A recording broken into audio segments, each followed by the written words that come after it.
Salut tout le monde, je suis très contente de vous retrouver aujourd'hui pour vous parler d'une série que j'ai vraiment envie d'aborder sur la chaîne depuis pas mal de temps maintenant. Il s'agit de Sullivan Crossing. C'est une série qui est sortie il y a quelques temps maintenant. On a déjà les 3 premières saisons de disponibles et la 4e est en production, donc elle devrait pas tarder à arriver, en tout cas au Canada, puisque c'est une série produite au Canada. Et en gros, il y a quelques temps maintenant, les 2 premières saisons étaient sorties sur TF1+, donc accessibles gratuitement sur la plateforme.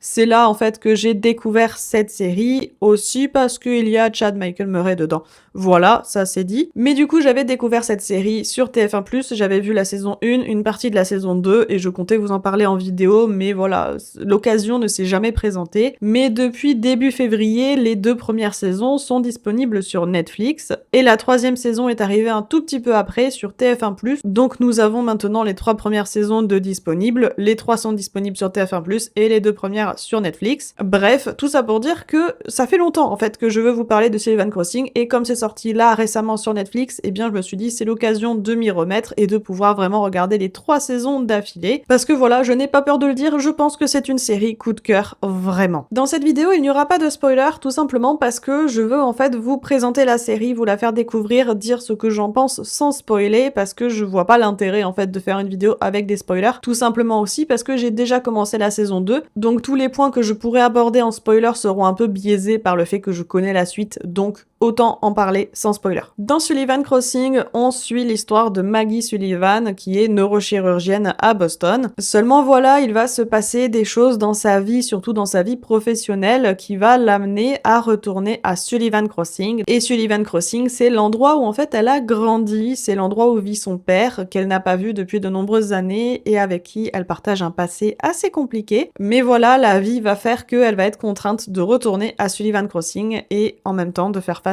à son passé. Je n'en dirai pas plus, mais clairement, je le redis, pour moi, c'est une série que je peux considérer coup de cœur. Dernière petite info avant de commencer, cette série est inspirée de livres de Robin Carr, il me semble, qui est du coup également l'autrice de Virgin River, donc voilà, c'est même auteur. Je n'ai pas lu les livres, et il se trouve aussi que je n'ai jamais vu Virgin River, mais apparemment Sullivan Crossing serait dans le même ambiance, même style de série, mais encore une fois, je n'ai pas vu Virgin River, c'est juste qu'on m'a dit que c'était similaire. Donc normalement, si vous aimez Virgin River, vous pouvez foncer sur Sullivan Crossing. Alors déjà, pour commencer, il faut savoir que Sullivan Crossing, je regarde cette série pour l'histoire, bien sûr, mais aussi et beaucoup pour l'ambiance. Parce que Sullivan Crossing, c'est aussi une sorte de camping, de lieu de vacances, tenu du coup par le père de Maggie. C'est clairement un camping perdu à la campagne, c'est-à-dire que vraiment c'est une destination où on a vraiment cette impression de petite ville, de campagne. On a un décor qui est clairement magnifique, genre vraiment c'est très très beau. Je rêverais clairement de passer des vacances à Sullivan Crossing ou à un endroit similaire. Genre vraiment, c'est magnifique, c'est beau, ça respire les vacances, ça respire ce genre d'ambiance. Je rêve aussi d'un t-shirt Sullivan Crossing, mais ça c'est une autre histoire. Mais ce lieu vraiment, c'est un refuge émotionnel. La série aussi en est plutôt un, je trouve. Le paysage est magnifique, on a vraiment le côté petite ville et on a les personnages, donc les gens qui y habitent, qui sont vraiment bienveillants, qui sont gentils, tout le monde se connaît, il y a de l'entraide, bref, c'est vraiment très soudé, ça fait vraiment communauté en fait là-bas. On a aussi le rythme qui est volontairement très lent, c'est fait exprès, ça appelle totalement la détente en fait. Mais il y a quand même beaucoup de drame, c'est aussi le but de la série, bien sûr. Mais voilà, tout ça pour dire qu'il y a quand même un gros contraste entre Sullivan Crossing, la petite ville, le côté un peu vacances, campagne, voilà, un univers un peu comme ça, léger, disons. Et d'un autre côté, on a Boston, la grande ville, et tout ce qui va avec. Et clairement, on a un contraste énorme entre les deux. Deux ambiances totalement opposées. Bref, sinon, l'histoire est totalement centrée sur le personnage de Maggie. Et c'est un personnage qui est attachant dès le début. Dès le départ de la série, je trouve, en tout cas pour ma part, qu'elle est très attachante. Et du coup, elle est forcée de retourner à Sullivan Crossing. Je dirais pas pourquoi, bien évidemment. Et d'un côté, elle est tiraillée parce qu'elle adore Sullivan Crossing, elle adore ce lieu, mais en même temps, son passé fait qu'elle n'est pas vraiment contente d'y retourner. En retournant à Sullivan Crossing, toute sa vie et tous ses choix sont remis en question, et ça vraiment, ça a un impact sur elle. Elle est totalement en quête de soi, mais c'est un personnage qui est très fort, en tout cas, elle est très forte, même si elle a ses faiblesses, et elle est surtout humaine, et elle évolue. Autre sujet du coup qui est très important dans la série, c'est la relation entre Maggie et son père, Sully. Ils ont une relation vraiment très compliqués, avec beaucoup de non-dits, avec un passé qui les a réellement marqués, des traumas aussi, et du coup on aborde totalement le sujet du pardon avec ces deux personnages, mais pour le coup ça prend le temps, c'est très très long, mais en même temps aussi quand ils font un pas en avant, ils font deux pas en arrière, donc du coup ça complique un peu les choses, mais du coup ça fait que cette relation ou ce conflit perpétuel, même si c'est long et c'est lent, mais en fait ça fait un conflit qui est réaliste. En fait ils ne vont pas se pardonner du jour au lendemain, ils ne vont pas passer à autre chose du jour au lendemain,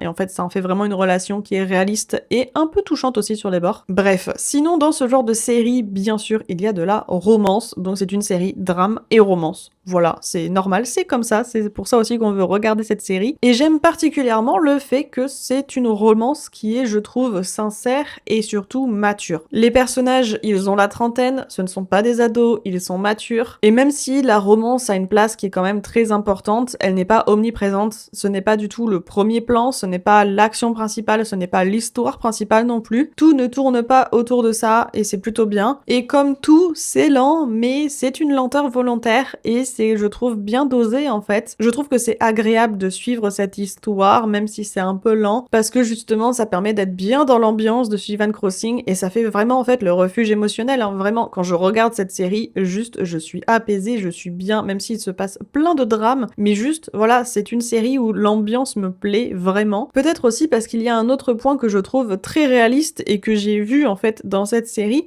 c'est le côté tout beau, tout propre, contraste avec Boston et Sullivan Crossing, c'est-à-dire que à Boston, vraiment le brushing est parfait, la tenue est parfaite, voilà, les gens sont tout beaux, tout propres, tout nickel. Et à Sullivan Crossing, bah c'est la campagne, on est un peu en montagne, tout ça, ce qui fait que bah, forcément, des fois, bah, les cheveux sont pas nickel. Il peut y avoir du vent, il y a aussi de l'humidité, du coup il peut y avoir des petits frisottis dans les cheveux, ça paraît pas déconnant non plus, c'est même super réaliste et c'est vrai que c'est un contraste que je trouve quand même assez plaisant de voir que c'est naturel, c'est réaliste. Après, soyons honnêtes, ils sont pas non plus en jogging, mais voilà, il y a un petit peu le contraste entre les deux, légèrement, que je trouve assez agréable. Concernant les personnages, je trouve qu'ils sont tous bienveillants, alors certains un peu moins, ou du moins à leur manière, et je ne parle pas des gens de Boston, ça c'est autre chose, mais voilà, ce sont des personnages qui sont réalistes, qui sont bienveillants, qui apportent de la chaleur, et surtout, ils sont tous intéressants, c'est très plaisant de tous les suivre, et il n'y a pas un personnage que je me dis, ah mince, on arrive sur son histoire, j'ai pas envie. Parce que pour le coup, on découvre les histoires de tous les personnages, certains un peu plus que d'autres, bien sûr, et surtout, on les découvre au fur et à mesure, c'est-à-dire que quand on a un petit mystère autour d'un personnage, il suffit juste d'attendre, on va avoir la réponse à un moment ou à un autre. Du coup, vraiment, c'est sans prise de tête, c'est vraiment les histoires à prendre comme ça, à la volée, à suivre les histoires et juste enchaîner les épisodes, clairement. Je ne vais pas parler de tous les personnages parce que clairement, je vais dire la même chose, en fait, pour chacun d'entre eux, ou quasiment.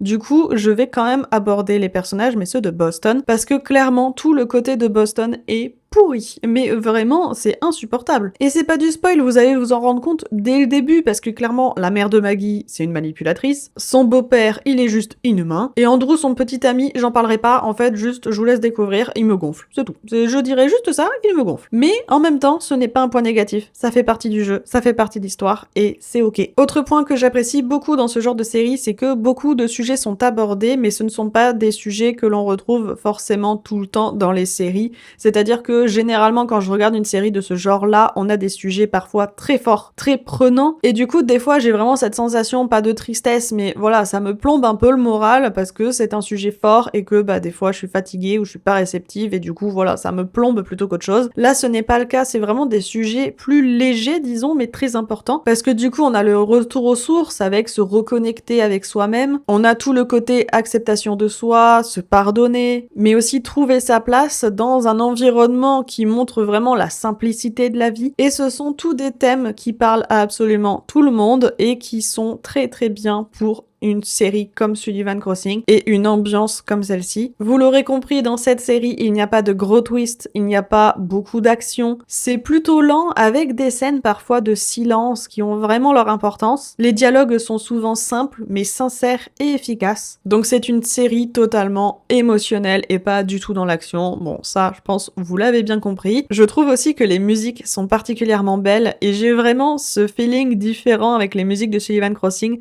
En fait, comme j'ai regardé regardé cette série, je pense, il y a 1 an, peut-être durant l'été, donc peut-être il y a 1 an et demi. C'est vrai que maintenant, quand j'entends une musique de Sullivan Crossing, j'ai un peu cette nostalgie de « Ah, c'est la campagne, c'est les montagnes, c'est le lac, c'est... » Vraiment, j'ai le décor, en fait, de Sullivan Crossing qui me rentre en tête et je fais « Ah, là, je vais bien. » C'est une sensation très bizarre, en fait, d'avoir cette mémoire de la musique où je me dis « Tiens, ça, c'est une musique de Sullivan Crossing. Ah, c'est chouette. » Je ne sais pas du tout si ce que je viens de dire a du sens, mais voilà, les musiques sont très jolies. Et la fin de la saison 1, on n'en parlera pas parce que je n'ai pas envie de spoiler et parce que, en fait, je suis obligée de spoiler si j'en parle. Mais cette fin de saison donne vraiment envie de voir la saison 2, genre vraiment. Et en fait, l'avantage, c'est que la saison 2 est déjà disponible. Donc du coup, si vous n'avez pas encore vu Sullivan Crossing et que vous comptez regarder, à la fin, quand vous allez voir le dernier épisode, la toute fin de la saison 1, si vous appréciez cette série comme moi je l'ai appréciée, vous allez forcément avoir envie de cliquer sur l'épisode suivant, donc le premier épisode de la saison 2, et vous ne pourrez juste pas vous arrêter. Voilà. Donc voilà, je le rappelle, Sullivan Crossing, pour l'instant il y a 3 saisons, la saison 4 est en production, donc on aura une suite, et ça c'est plutôt chouette. Les 2 premières saisons sont disponibles sur Netflix, et les 3 premières saisons sont disponibles sur TF1+, au tout cas actuellement, bien évidemment. Bref, j'ai très hâte de lancer la saison 2, j'avais vu que le début, donc là j'ai vraiment hâte de m'y remettre, vraiment, et de découvrir aussi la saison 3. On en parlera en vidéo, je ne sais pas encore quand pour être honnête, parce que ce n'est pas de l'actualité, et j'ai d'autres séries qui vont sortir genre là tout de suite que j'ai très envie de regarder. Du coup, on en parlera quand même dans les prochaines semaines. N'hésitez pas à me dire en commentaire si vous avez vu la saison 1 ou même la 2 ou la 3 de Sullivan Crossing ou si vous comptez la regarder. J'espère en tout cas vous avoir donné envie de découvrir cette merveilleuse série et n'hésitez pas non plus à mettre un petit pouce en l'air, ça aide énormément la chaîne, à vous abonner et sur ce je vous dis à bientôt pour une prochaine vidéo. Ciao ciao!